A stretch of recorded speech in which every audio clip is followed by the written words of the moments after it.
ফ্লাইওভারের এরিয়াটা খুব বড় ছিল আর খুব কঠিন কাজ ছিল। ওখানে সাপোর্টিং ম্যাটেরিয়ালগুলো খুব বেশি ছিল, যার জন্য কাজটা আরো জটিল হয়ে গেছিল। তাও আমাদের টিম কাটিং এর কাজটা স্টার্ট করে। এই জটিল উদ্ধার কার্য ৭২ ঘন্টা অবধি চলেছিল। এই ফ্লাইওভার ভেঙে পড়ায় ২৭ জন নিহত এবং ৮০ জন আহত হয়েছিলেন।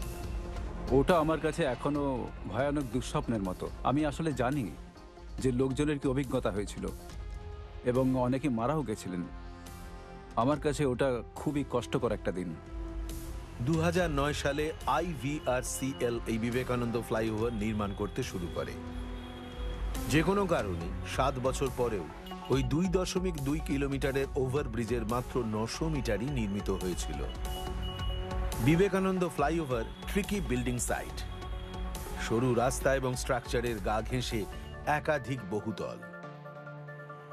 এই দৈর্ঘ্যের একটা ফ্লাইওভারের জন্য ডিজাইন এবং ইমপ্লিমেন্টেশনের প্রতিটি ডিটেল খুব গুরুত্বপূর্ণ। ব্যবহৃত ম্যাটেরিয়ালের গুণমানও পরীক্ষণীয়।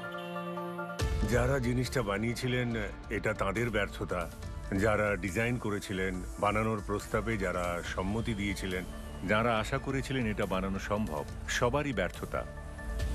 এই দুর্ঘটনাটা যেন শুধু সময়ের অপেক্ষায় ছিল। বিশেষজ্ঞরা ডিজাইনের অসঙ্গতি এবং মানুষের উদাসীনতাকেই প্রধান কারণ হিসেবে দায়ী করেন। যারা এই ডিজাইন অ্যাপ্রুভ করেছিলেন, প্রাথমিক ব্যর্থতা তাদের উপরই বর্তায়। যারা ডিজাইন করেছিলেন, যারা অ্যাপ্রুভ করেছিলেন। দুর্ঘটনার একদিন আগে ওই সেকশনের দুটো ডেকেই লিকুইড কংক্রিট দিয়ে সেটা সেট হতে রাখা হয়েছিল।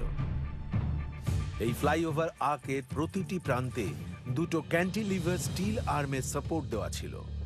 ঘটনার দিন দুপুরে স্টিল আর্মগুলো হাল ছেড়ে দেয়। সেট হওয়া কংক্রিটের সাংঘাতিক ওজন ওগুলো সামলাতে পারেনি। এই স্ট্রাকচারের দেওয়া সতর্কতার ইঙ্গিত কেউ লক্ষ্য করেননি।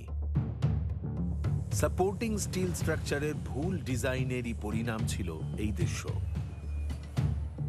যারা কাজটা করেছিলেন কংক্রিট সম্বন্ধে জানতেন, কিন্তু স্টিলের বিষয়ে তাদের কোনো ধারণা ছিল না। ১৬৪ কোটি টাকার এই প্রকল্পের সূত্রপাত হয় ২০০৯ সালে এবং ২০১৬ পর্যন্ত এর অর্ধেকও তৈরি হয়ে ওঠেনি। প্রত্যেকবার দেরি হওয়া মানেই কিছু ফাঁক তৈরি হতে থাকে। কলকাতার এই প্রজেক্টটা যা ২০০৮-এর মধ্যে সম্পূর্ণ হওয়ার কথা ছিল, তা কিন্তু অনেক বছর ধরে চলতে থাকে। আর তার কারণ হলো এই প্রজেক্টের জন্য বিল্ডার অনেক বেশি টাকা চাইছিল।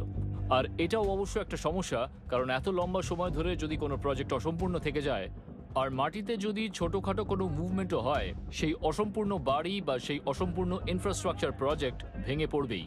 তদন্তকারীদের মতে নিকৃষ্ট ম্যাটেরিয়াল এবং ল্যাক্স প্রসিজিওরের কারণে এই দুর্বল ডিজাইন দুর্বলতর হয়ে পড়ে। ইন্ডিয়াতে কনস্ট্রাকশন কোয়ালিটি খুবই নিম্নমানের।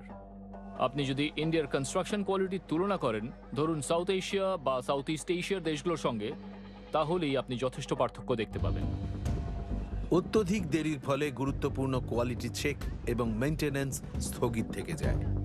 কোয়ালিটি চেক সিস্টেমেই গন্ডগোল হয়েছিল, না হলে এর কোয়ালিটি নিঃসন্দেহে গুরুত্বপূর্ণ, কারণ আমি জানিয়েছিলাম মেটাল খুলে গেছে, হয়তো বা উপযুক্ত কোয়ালিটির মেটাল দেওয়া হয়নি বলে, বা হয়তো